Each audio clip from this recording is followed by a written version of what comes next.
E aí, pessoal, tudo bem? Tô trazendo mais uma aula, tá? Hoje nós vamos falar sobre expressões algébricas que têm relação com as equações com duas incógnitas, tá bom? Aquelas equações que eu apresentei ontem, que tinha x, y, que também tem infinitas soluções, né? Em alguns casos a gente tem que analisar. Mas às vezes nem todas as soluções nos interessam, às vezes só uma nos interessa. E eu vou explicar isso hoje, tá bom? E isso tem relação com as expressões algébricas. Quando vocês veem esse nome expressão algébrica, geralmente vocês começam a trabalhar com isso no 7º ano, tá bom? No 8º a gente dá continuidade. Mas primeiro nós estudamos as expressões numéricas para depois, estudarmos as equações algébricas. E o que são essas expressões? Na verdade, eu falei equações, mas são expressões. Essas expressões, na matemática, são somas que envolvem um conjunto de incógnitas. Mas, Guilherme, dá exemplos. Por exemplo, 3x mais 4 é um exemplo de expressão. Por que não é equação? Cadê o sinal de igualdade aqui? Eu não posso falar que isso é uma equação. Eu não tenho a igualdade para comparar, o meu membro esquerdo ao membro direito. Então isso aqui é uma expressão, só tem soma. Aqui, 4x menos y é uma expressão. Mas Guilherme, você não falou que são somas? Pessoal, isso aqui se encara como uma soma, por quê? Você está somando esse cara aqui com o y que é negativo. Mesmo que você tenha essa subtração, você está encarando como uma soma entre o 4x e o y, só que ele é negativo. Por isso que eu falo apenas somas, tá bom? E outro exemplo de expressão algébrica é 3x menos y mais 10. Novamente não é equação porque eu não tenho a igualdade. Aí você fala o seguinte, mas Guilherme, por que as expressões algébricas são importantes? Nossa, em diversas situações da matemática, tá? Nós encontramos expressões. Por exemplo, numa equação mesmo. Vocês concordam que de um lado da equação fica uma expressão e do outro lado fica uma expressão? Numa equação você compara expressões. Aquele igual, ele fala o seguinte, ó, essa expressão é igual a essa expressão. E aí você busca uma solução para dizer, ó, se realmente é verdadeiro nesse caso ou é falso naquele. Então, vamos imaginar uma outra situação em que eu posso trabalhar com essas expressões algébricas. Vamos pensar em um restaurante que cada prato especial custa R$ 9 e cobra-se R$ 5 por cada refrigerante. Então, nós temos dois custos, cada prato especial é R$ 9 e cada refrigerante custa 5. Então, olha a pergunta que eu fiz. Qual é a expressão que determina o preço pago por um cliente que almoçou com sua família nesse estabelecimento? Então, imagine o seguinte. O cara chegou, pediu uma certa quantidade de pratos especiais e cada um valia 9. Ele também pediu à família dele uma certa quantidade de refrigerante, onde cada um tinha um custo de 5. Ah, Guilherme, sobremesa e tal. Não importa. Eles consumiram refrigerante e prato, só isso. Então, eu quero uma expressão que possa representar para mim o quanto o cliente pagou depois que ele consumiu uma quantidade de pratos e uma quantidade de refrigerante. Para isso, eu preciso responder a duas perguntas. Olha essas duas aqui. Quantos pratos foram consumidos? Quantos refrigerantes foram consumidos? Você concorda que isso não foi apresentado no problema?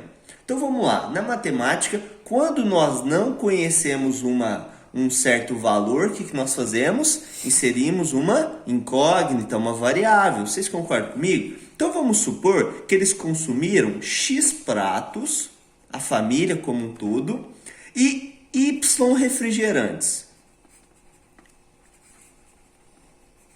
Certo? Nós não sabemos essas quantidades, por isso que nós temos que inserir variáveis para eles, incógnitas para eles. Então vamos pensar, se eles consumiram X pratos e cada prato custava 9, se eu quero o quanto eu paguei pelos pratos, basta que eu multiplique a quantidade de pratos pelo preço. Então, X vezes 9, que é a mesma coisa que 9 vezes X, 9x. Certo? Só que eu tenho que somar ao custo dos refrigerantes. Cada refrigerante custa Y. Quanto, cada refrigerante custa R$ 5. Quantos refrigerantes a família consumiu? Y. Então, se eu quero o quanto eu gastei com refrigerante, eu tenho que multiplicar um pelo outro. 5 vezes Y, 5Y. Olha aqui, pessoal. Essa expressão, concorda? Ó, tem a mesma estrutura da que a gente viu. São somas envolvendo um conjunto de variáveis, no caso x e y. Essa expressão, ela representa o quê? Representa o valor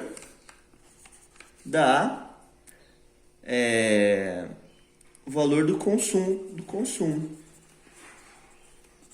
Consumo total, tá? Então, depois que eles consumiram, né, tiver todo mundo satisfeito, o preço pago é dado por essa expressão. Então, vamos imaginar, galera, que eles consumiram 10 pratos e 7 refrigerantes. Perceba que eu não preciso calcular de forma independente o quanto ele pagou pelos pratos e o quanto ele pagou pelos refrigerantes. Basta que eu use a minha expressão 9x mais 5y. Quanto que é x? X é a quantidade de pratos, concorda? Se x é a quantidade de pratos, esse x está valendo 10. Então, 9 vezes, vou colocar o 10 em parênteses, troquei o x por 10, mais 5 vezes. Quanto vale o y? Y é a quantidade de refrigerantes. Quanto que eu consumi? 7. Então, vai ficar 5 vezes 7. Então, olha só. 9 vezes 10, 90. 5 vezes 7, 35. Então, o custo total equivale a 90 mais 35, que dá quanto? 125. Então, olha, pela minha expressão, eu calculei que a família gastou nessa saída, né, R$125. Aí você fala, Guilherme, qual que é a relação entre essas expressões e as equações com duas incógnitas? Vamos imaginar que eu tivesse feito a seguinte pergunta, olha só. Quantos refrigerantes foram consumidos se o preço pago foi de R$70?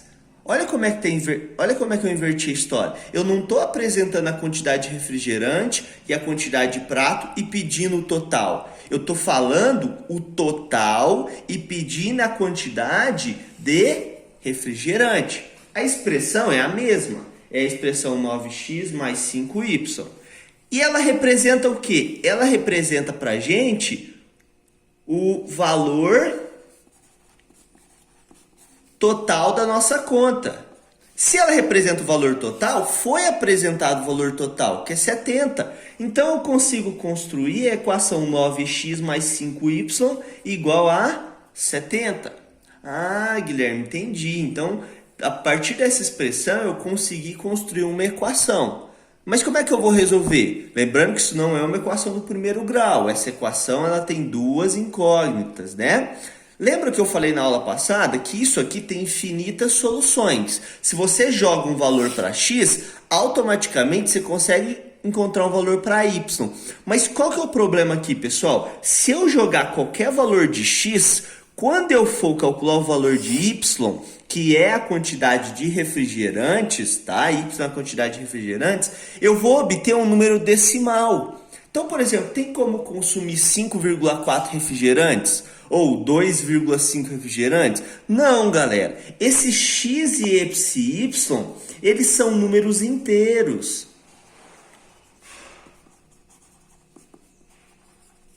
Certo? Eles são números inteiros. É uma quantidade inteira de pratos e uma quantidade inteira de refrigerantes. Então, galera, qual que é a estratégia nesse caso para solucionar? É usar a aritmética, é usar as propriedades dos números. Pensa comigo. Independente do valor que eu jogar para x, concorda que isso aqui sempre vai ser um múltiplo de 9? Pensa, se eu consumir um prato, 9 vezes 1, 9. Se eu consumir 2 pratos, 9 vezes 2, 18. Se eu consumir 3 pratos, 9 vezes 3, 21. 21 não, 27. Vocês concordam comigo, então, que independente do valor de x, sendo um número inteiro, isso aqui vai ser um múltiplo de 9.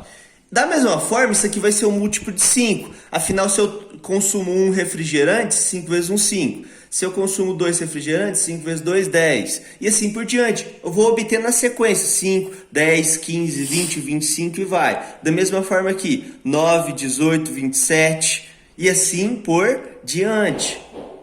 Então, galera, qual que é a minha estratégia aqui? É usar essas características. Pensa comigo, ó. Eu vou imaginar o seguinte. Quais são os primeiros múltiplos de 9? 9, 18, 27. Será que eu gero mais? É importante gerar um pouco mais. 36. Tá bom. Pessoal, e aí? Vamos imaginar, ó, o que eu estou fazendo aqui? Eu tô analisando o valor dessa parcela aqui, quando x vale 1, quando x vale 2, quando x vale 3, quando x vale 4, tá bom? E aí vou considerar uma outra, que é quando x vale 5. Quando x vale 5, 9 vezes 5 dá 45. Agora, pessoal, pensa comigo. Quando eu transformar isso num valor, ele vai para o lado de lá. Afinal, eu vou resolver a equação que só vai ter o y. Compreende? Ó, se eu troco o x por 1, vai ficar 9 vezes 1, 9. Aí vai ficar 9 mais 5y. Esse 9 vai passar para lá e aí depois eu vou poder calcular o valor de y, passando 5 dividindo. Eu basicamente atribuo um valor de x para cair numa equação do primeiro grau. Galera, então o que eu vou fazer é o seguinte, eu vou subtrair 70 de cada um desses números. Por que você vai fazer isso? Porque depois que isso aqui virar um número mesmo, ele vai passar lá subtraindo. Então se eu fizer 70 menos 9, 70 menos 9 dá 61. Galera, 61 é múltiplo de 5. Afinal, quando isso vier para lá, vai ficar 61, e aí isso aqui é múltiplo de 5. Então o número de lá também tem que ser múltiplo de 5. 61 não é, então não me interessa, né? Eu não posso atribuir x igual a 1, porque senão o y não vai ser um número inteiro. Vou pegar 70 e tirar 18. 70 menos 18 dá 52. 52 é múltiplo de 5? Também não é, galera. Afinal, para ser múltiplo de 5, a gente estudou, né? Tem que terminar em 0 ou em 5. Vou pegar o outro, 70 menos 27. 70 menos 27, galera, dá 50, 43. 43 não é múltiplo de 5. 70 menos 36, vamos lá, dá 40, 34. 34 é múltiplo de 5? Não. Então vou para o próximo, 70 menos 45. Olha só o que vai acontecer. 25. Opa, peraí. Quer dizer que quando o x vale 5, isso aqui vai valer 45. Afinal, 9 vezes 5, 45. Quando eu passar esse 45 para o outro lado, vai ficar 70 menos 45, que dá 25. E aí, ó, 5 vezes o y vai dar 25. Ou seja, eu vou conseguir encontrar um valor inteiro para y. Então, olha só, vamos concluir. Atribuindo o 5 para o x, ou seja, foram consumidos 5 pratos nessa brincadeira. 9 vezes 5, 45. Passando 45 para o outro lado, né? É uma equação do primeiro grau, onde a variável é y. 5y é igual a 70 para 45, 25 positivo. Ó, agora, se o 5 está multiplicando, passa dividindo. E y, 25 dividido por 5, 5. Então, galera, olha só. Significa o quê? Que foram consumidos, ó, x igual a 5, foram consumidos 5 pratos e foram consumidos 5 refrigerantes. A solução para o meu problema é o par ordenado 5 e 5. Lembra que eu falei ontem? A primeira coordenada sempre é x, a segunda coordenada é y.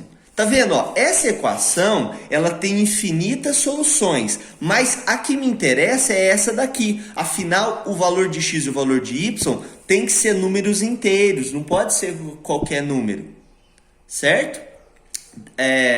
Mais à frente nós vamos trabalhar com outros problemas, tá? A abordagem é essa. Pare o vídeo, pensa sobre os raciocínios que nós fizemos. Não é complexo, tá? Mas requer um pouquinho de empenho de vocês. Qualquer dúvida me mandem no particular e comentem para mim sobre a aula se vocês entenderam, tá bom, pessoal? Valeu!